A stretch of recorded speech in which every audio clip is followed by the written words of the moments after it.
This is the Grow My Clinic podcast by Clinic Mastery, where we help you deliver amazing client experiences to grow your clinic. Welcome to another episode of the Grow My Clinic podcast. My name is Ben Lynch, and today we are talking about mastery. Now, I want to get really practical for you, but let me set some context. Mastery really is all about constant and never-ending improvement. Can I? Can I is often the acronym that's associated with mastery. There's also another principle that is used in economics. It's called the aggregation of marginal gains. And I want to share with you a story about this and how it played out in the real world. And it actually relates to the British cycling team. So there was a guy called Sir Dave Brailsford, and he came to be the head coach of the British cycling team in 2002. They had zero success. They were a very average team. And he came in and he set about using this principle of the aggregation of marginal gains, mastery at its core. And what happened over his reign, which was 6 years leading up to the Beijing Olympics in 2008. In 2008, the British cycling team won 7 out of 10 track cycling gold medals, when previously they had won hardly anything. It was an incredible result and transformation that Dave brought to the team. And so what did he do with these marginal gains? Well, he reverse engineered every element of the athlete's performance, from what they ate and drank to how they slept to the setup of the bike and the height of the seat. Everything that went into the performance of that athlete at the end of the day, they reviewed, they assessed, and they asked themselves a simple question. How can we improve this by just 1%? Incredible.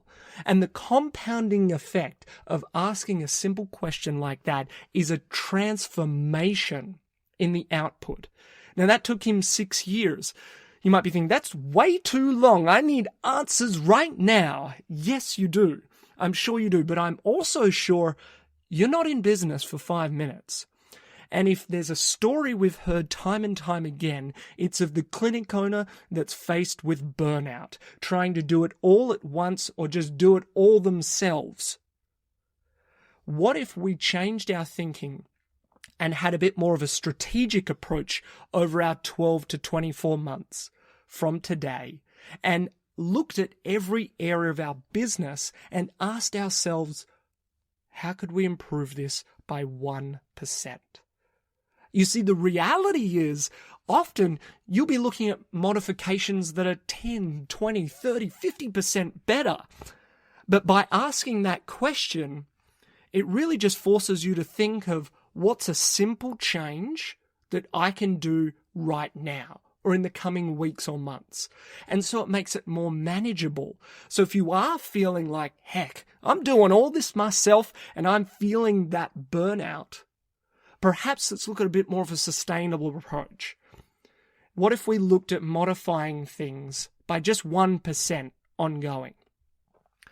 And so this is a really incredible story about, okay, what if we started to have a system for doing this in our business?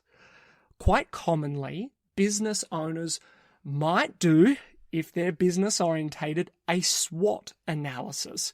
Usually they're done at the end of the month. A strengths, weaknesses, opportunities, and threats. So you go through and you look at those 4 areas and you go, okay, what are the strengths? What are the weaknesses? What are the opportunities? And what are the threats? The thing is, it's a little bit too general. It really relies on what's top of mind for you in that moment. And usually it's the big hairy beast that's staring you in the face at the end of the month that draws all of your attention and focus and therefore influences that sort of analysis. Now, there are other sorts of analysis that you can do. I use that as just an example because it's quite a globally accepted one that we see a lot of clinic owners doing. What if we were to analyze a different area of our business every single week. And what if it was pretty quick to do? You could do it while drinking a coffee on your Monday morning, about 10 to 15 minutes. And we looked at improving things by just 1%, marginally. Does that sound like it could be sustainable? I bet it is. A lot of clinics that we work with, we've actually set this as their intention over the 12 months that we work together to review, audit every single small area in their business, every touch point that they have with their clients, every interaction that they have with their team, every marketing strategy or tactic that they employ or deploy. How can they improve it by just 1%? And the compounding results, provided you stick to it, are incredible after 12 months. It doesn't have to be all or nothing in this month. It's not usually sustainable. So let's look at a realistic and sustainable, a very practical model. And I want to share with you what we implement into clinics. Perhaps it'll serve you. At least run it through your own filter and think, how could I do this? What we do is we love to use the platform Asana. You could use Trello or just your calendar. Doesn't matter. As long as it's a trigger to say, hey, it's time to audit this area. And then that sparks you into or prompts you into auditing. So let me give you a bit of context. In Asana, we have a project called Clinic Mastery or Business Mastery, which really speaks to mastering the basics, improving things by 1%. And within that project, what we do is we have 4 key areas of focus. Area number 1 is financial, legal, and business analysis. That's what we do in week 1. Week number 2 is all about world-class marketing. And then week number 3 is about creating Raving Fan clients. And week number 4 is about team and culture. So you see there, I used the week for each one of those. So essentially over the course of the month, what we've done is we've broken that big analysis at the end of the month potentially down into a smaller weekly task and habit that you could implement. So literally each week we're focusing on a different area of our business and we're auditing it. I'm not asking you to spend a week just on marketing and then you have to quickly change it up. No. What we're doing primarily here is an audit. So let's say it's the start of the month. We get a task from Asana saying, hey, it's time to review your financial, legal, and business elements to your business. And what happens is we have a Google form that we fill in. It's a survey form. You could use SurveyMonkey. You could just have a document or a spreadsheet where you have those questions. We use a Google form. It's free. It's easy to populate and collate the results afterwards. So you fill in the questions, and essentially those questions are the audit for how am I doing in the finances, the legal stuff, business? Are there any strengths, weaknesses, opportunities, or threats in those areas? That's essentially what we're doing, but with sharper, more specific, detailed questions. So let's say you do that on Monday morning while sipping your coffee, and it takes 10 to 15 minutes. Not long. If you don't have 10 to 15 minutes, you don't have a life. I'm being serious. If you can't commit to your business and making it better, you got some serious questions to ask. 10 to 15 minutes, let's call it a Monday morning. We give ourselves 24 to 48 hours to let that sink in. And then let's say on a Wednesday, we review the answers. Now, if it's just you, you're probably thinking, well, why do I need that long? Well, sit on it, let it resonate with you, filter through, and come back with a clearer mind, because then we're going to be looking at what action do we need to take. Now, if you have a team or if you have partners or directors in your company, you may actually want them to fill it out, and it just allows 24, 48 hours for them to fill it in. So on the Monday, you fill it in, and on the Wednesday, let's say, you review the results, the answers that people have put, and you filter through and you go, what is the highest value, most important thing that we can do to influence the financial, legal, business part of our clinic? Let's use that as the example. Or it might just be, what's the 1% thing that we can do this week, today, or this month that will move us closer to our goals? And you really just want to take one thing, because there are too many things that happen day to day, week to week, that are on your to-do list. Here we're looking for results and outcomes rather than a to-do list. What's the one thing that will get us closer to our results? So we're auditing, let's say on the Monday, and then on the Wednesday, we're coming back and we're looking at what's the one key action that we need to implement. Now, that might be, I wouldn't go any longer than a month, because in a month's time, you're going to be reviewing this again. Because remember, every week is dedicated to one of the 4 areas, and then it keeps on repeating. So over the course of the year, what have you done? You have reviewed 12 times all of those areas, which is brilliant. Imagine the insights, distinctions you will get. It'll be incredible. And you've got a database of ideas that you can implement at any time. And it's even better when you get your team on board. How engaged will they feel in the transformations in your clinic if they feel like they're having a contribution to what could be done?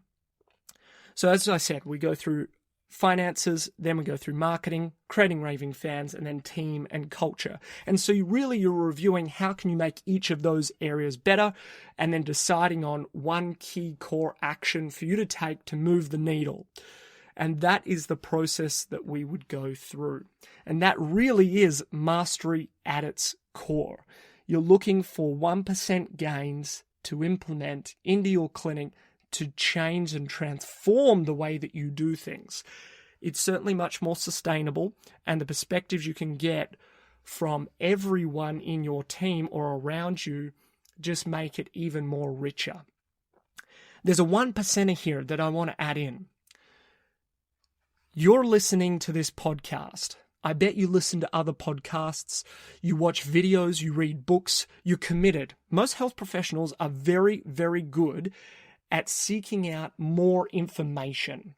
They're very good at getting new perspectives. However, there's a distinction, there's a difference. There is an absolute difference between knowing what to do and doing what you know. Make that distinction. You have to implement these things. It's not rocket science. It's just people who are willing, dedicated, and follow through. That is the key. But let me come back to this point. If you have got a perspective, an idea, a question from a podcast, a book, a workshop, or a seminar that you went to that you thought that was brilliant, I've never thought of things like that, or that's new, that's different. You need to capture that and allow it to serve you ongoing. This process that I've outlined now is a brilliant way for that to happen. Let's say you're at a seminar, a workshop, and you get a really good question, a question that you have to think long and hard about, and you think, wow, that has opened up my perspective and horizon. You need to capture that and put it into your Google Forms survey that you do, so that you're answering that question every single month. Imagine if you started to have that quality and caliber of questions, of accountability, of business insights serve you ongoing. Hey, if you're anything like me, for years, I would read, I would consume content, and I would know it for the next month. It would be top of mind, and I could regurgitate it. But then as things happen, life happens, new things pop up, you forget about it. You forget those insights and distinctions. Not anymore. If you can add them into your audit that you do once a month, again, you are priming yourself every single month to think more like that, and for that question to serve you ongoing. How powerful would that be if you could absolutely have those questions, distinctions, and insights continue to serve you? This is a very simple, practical, very pragmatic way for you to master the basics.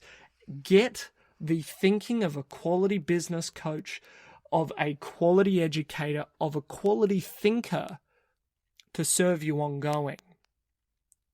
This is the way to do it. I'm going to leave you on that thought. Make sure you implement and action this. We give all of this to our Business Academy members, so they don't need to come up with the questions. We give them the Google Forms. We give them the Asana project, literally to plug and play. So there's nothing to work on, just plug and play, and it serves them. If that's something of interest to you, reach out. We've got plenty more of those plug and play things. So literally the things we're using in the 20 plus clinics that collectively the Clinic Mastery team own and operate still to this day, you get access to all of the things that are working right now for our team, plus plenty more. We just give it to you and then help you implement it. We give you the fish and teach you how to fish so that it serves you ongoing. Reach out. We'd love to help you. If you found this episode or any other episode helpful, practical, useful, you've seen some results, please, please, please, we would absolutely love a review on iTunes, Stitcher, SoundCloud, Spotify, whatever your chosen listening platform is. We would so appreciate it. You can head over to the show notes at clinicmastery.com/podcast, or you can join our free online training at clinicmastery.com/growmyclinic. It's a free training with, as always, synonymous with the Clinic Mastery brand is practicality. Practicality. There are download resources that you can plug and play into your clinic right away and see some results within the week. So we hope that you're able to take up any of those opportunities. We're always here. Reach out. We'd love to engage with you further. Otherwise, have a sensational day. And as always, live with passion and serve with care. This is the Grow My Clinic podcast by Clinic Mastery, where we help you deliver amazing client experiences to grow your clinic.